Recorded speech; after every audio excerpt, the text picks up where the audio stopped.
This has been an awful year for the weather. It's the wettest year that we've had on record, and we've certainly felt the consequences of that here on our main allotment. Now, we've tried to grow lots of things this year, which have come to nothing. Okay, we've had some crops that have been modestly successful, but generally speaking, a lot of our crops failed because of the weather, because it was too wet, or in some cases too cold. Add to that the problems that we've had with the weather, making sure that we haven't had a honey crop of any particular quantity this year as well. It's a lovely sunny day now as we go into December, but it's bitterly cold. But I thought we'd show you briefly around the allotment to show you the problems that we've had with the flooding. And it's all now frozen, which has actually made it easier to see what the damage is that's been caused by the rain. This is the main path into our allotment here. As you can see, it's all churned up from the mud. It's all pretty frozen at the moment, so it's hard underfoot, but we've had to be wearing our wellies every time we've come over to the allotment recently. And just pan out over to bed 2 there. You can see the ducks on it. They have loved the weather, but just panning around to the hens there, they have not been having such a good time of it. They don't like the wet weather, and they have been hiding away for most of it.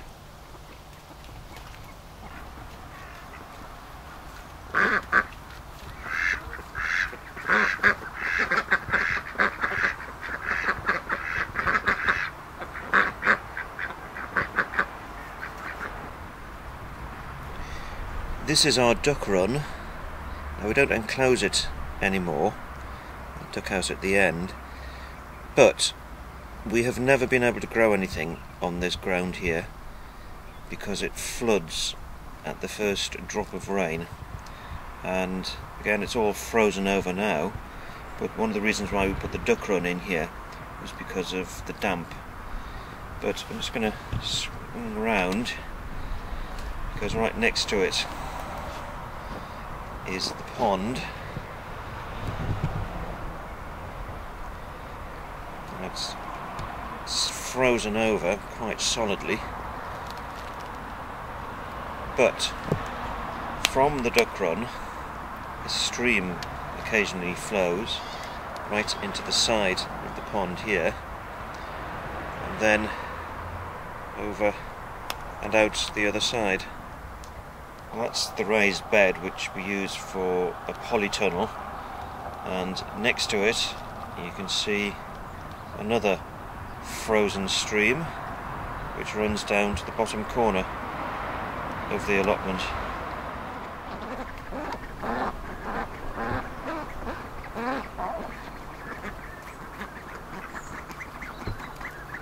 We've 7 new ducks on the allotment, and last week one of them started to lay, and this is what she's laid so far.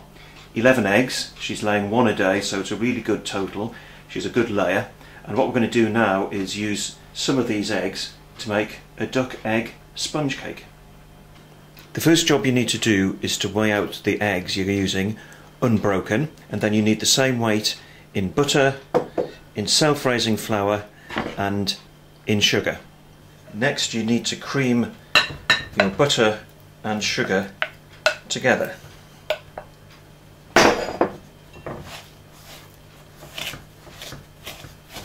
You then need to crack open the eggs and whisk them.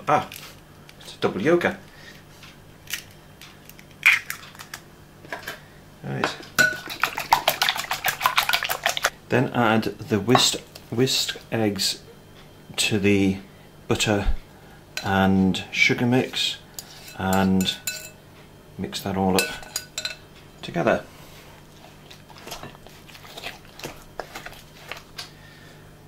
That's a nice consistency you've got it to. Started using the whisk after the wooden spoon.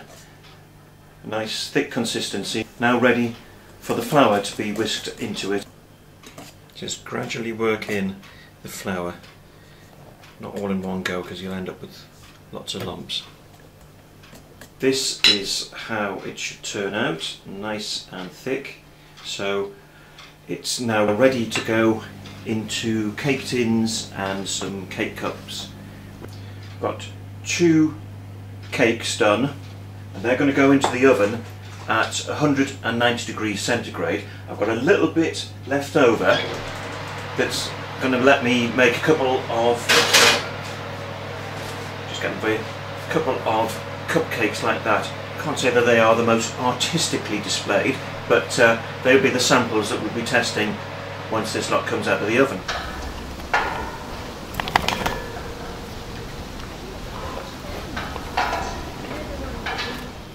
This is a leg joint from our Tamworth pig, and we're going to have this for dinner tonight. We're going to have it roasted. It's going to have some beautiful crackling on there. Now what we're going to add to it is this. This is apple syrup. Now I've got to confess, this didn't start out life as an apple syrup. It was actually an apple jelly, which unfortunately decided it wasn't going to set. So rather than waste it, we're going to pour it onto the leg joint.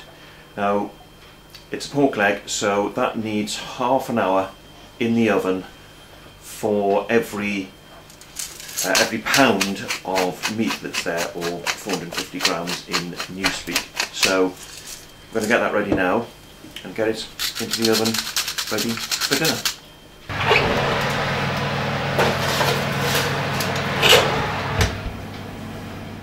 Well, the joint's now had 2 hours in the oven. It's had a half hour for every 450 grams or pound in weight, plus an extra half hour as well. So I'm about to get it out of the oven to see what it's like.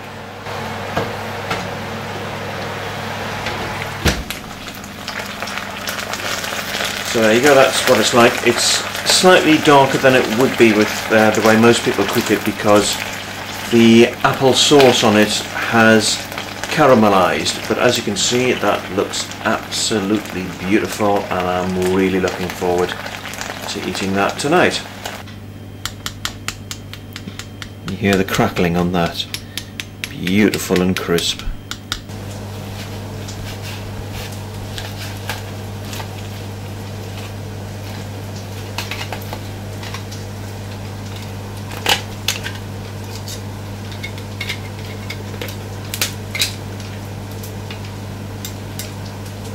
So we're just going to try out a bit of the crackling.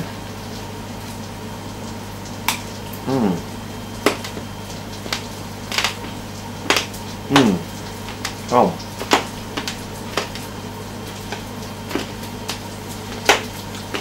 The thing about Tamworth is that they produce fantastic crackling. It's the same that we found with the bacon as well. It has a much thicker layer of fat than these modern breeds of pigs have. So when you make the bacon, when you grill the bacon, it produces a beautiful layer of crispy rind, which is absolutely gorgeous, and you spot it in the crackling as well. Makes a beautiful crunchy crispy covering to the pork, which is absolutely gorgeous. So I'm going to have a marvellous dinner tonight.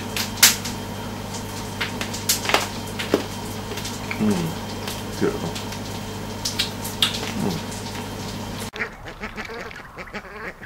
Well, the cakes have now had just over 10 minutes, so we're just going to give them a quick check.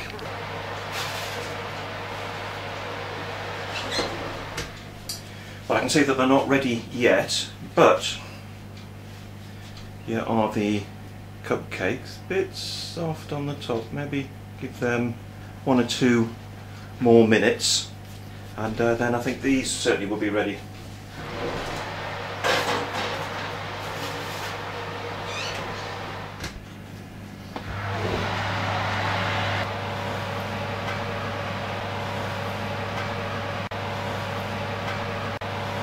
hopefully soon we'll have even more eggs to do even more baking.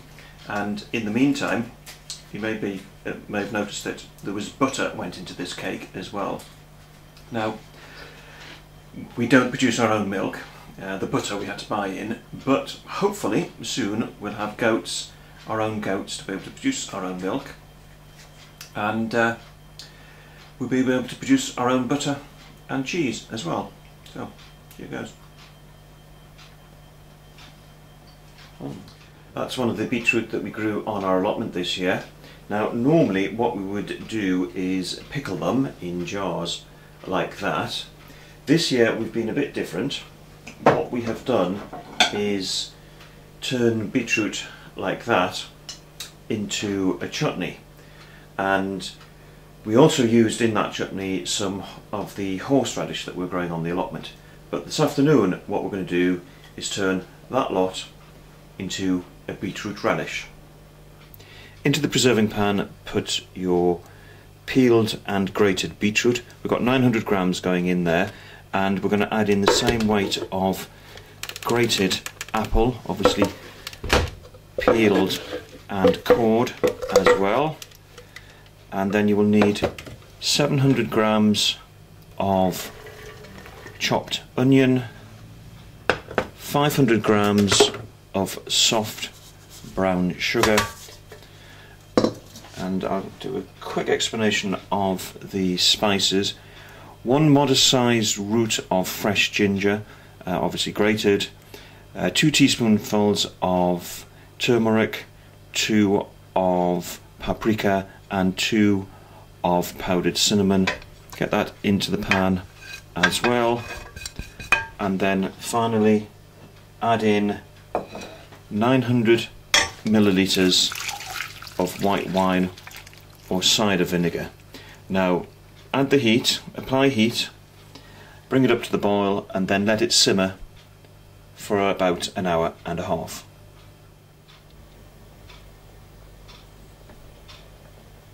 Well, it's been cooking for some time now, so we're just going to test it out and check to see whether it's softened right through, which it has done, and tastes rather nice as well. So this is now ready to go into hot sterilised jars.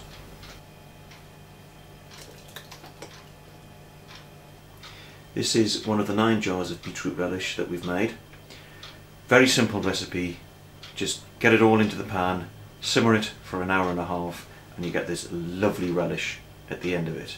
Now on the cooker behind me is a preserving pan that's full of apple cores and apple peel from all the recipes that we've been doing recently that have contained apples, including this one here. We're boiling it up to make an apple jelly, and in that way absolutely nothing is wasted. This is the bottom of the allotment, and this is where one of the streams has been flowing when it rains. We're trying to grow soft fruit here, so what we're going to do at some point is drain all this area, put some drainage in, and try to run off some of this water.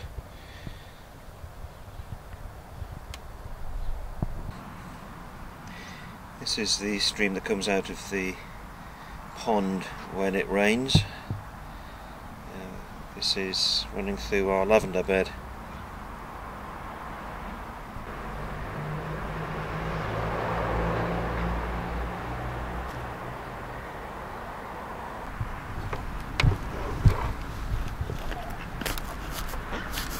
See, it's pretty solidly frozen. I'm not going to try standing on that too much. So the ducks haven't been able to have their swim today, although it looks as though one of them at least has been walking across the ice.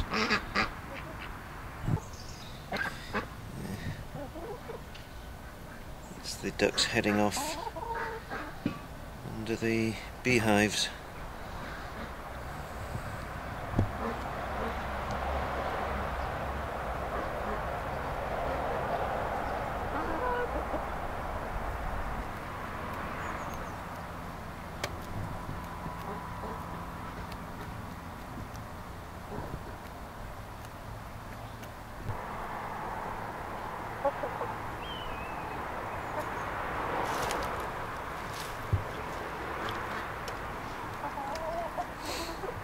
egg yields from the hens are down as well to about half what we would expect in the summer.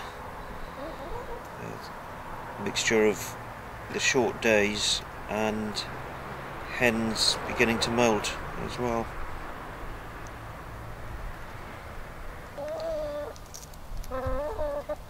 That's our magpie there, from the other side of the water pot. He's one of the 7 ducks we got, but he's turned out to be a drake. We've already got a khaki Campbell drake, so we don't want to be keeping him for much longer, so alas, he's going to end up in the pot at some point. However, the hens are safe from the pot because we keep them only for the eggs.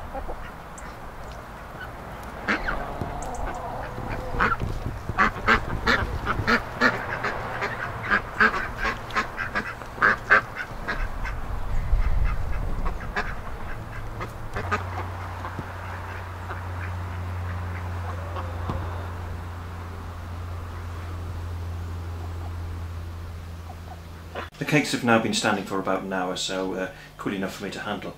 I have to confess, we have had a little bit of a problem, and it's all of my doing because, as you can see, it's sagged in the middle, which basically means it hasn't cooked it sufficiently in the middle.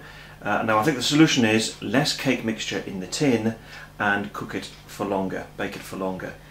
Anyway, this isn't going to go to waste because we're going to cheat. We're going to chop out the middle bit and we're going to create a ring cake from what's left. We're certainly not going to waste our first duck eggs. These are some of the runner beans that we've been picking on the allotment recently. As with previous years, it's been a good crop. In the past we have frozen them, we have salted them, and once or twice we've made a chutney from our runner beans. Now this one was made a couple of years ago, and what we're going to do today is make another batch of runner bean chutney.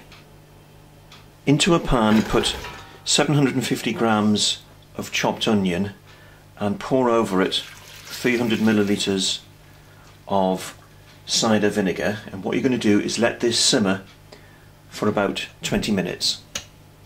For this recipe you will need 1 kilo of runner beans. Now that's 1 kilo after you've topped and tailed the pod, so you remove the ends and then slice off the top and the bottom edges, because that's where the stringy material is, which is not very edible.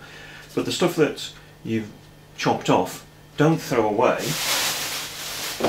What you need to do is stick it in a carrier bag, put it into the freezer, and then add in any other bits of waste vegetable, and when the bag's full, empty it into a pan, boil it up to make vegetable stock. In that way nothing is wasted. However, you will need to chop your runner beans reasonably finely, and these will then be put into a pan and boiled in salted water for about 5 minutes. Meanwhile, into a bowl put 45 grams of corn flour, a heaped tablespoonful of mustard powder, and just over a level tablespoonful of turmeric. Now you want vinegar to be added here. Now for the rest of the recipe you're going to need 600 millilitres of vinegar, and put a little bit of that into the corn flour to make a paste.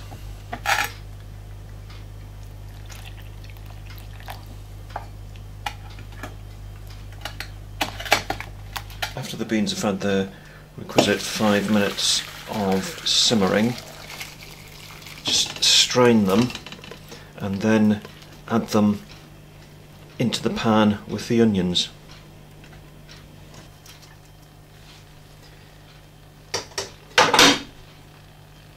We'll also need to add in the corn flour and turmeric paste.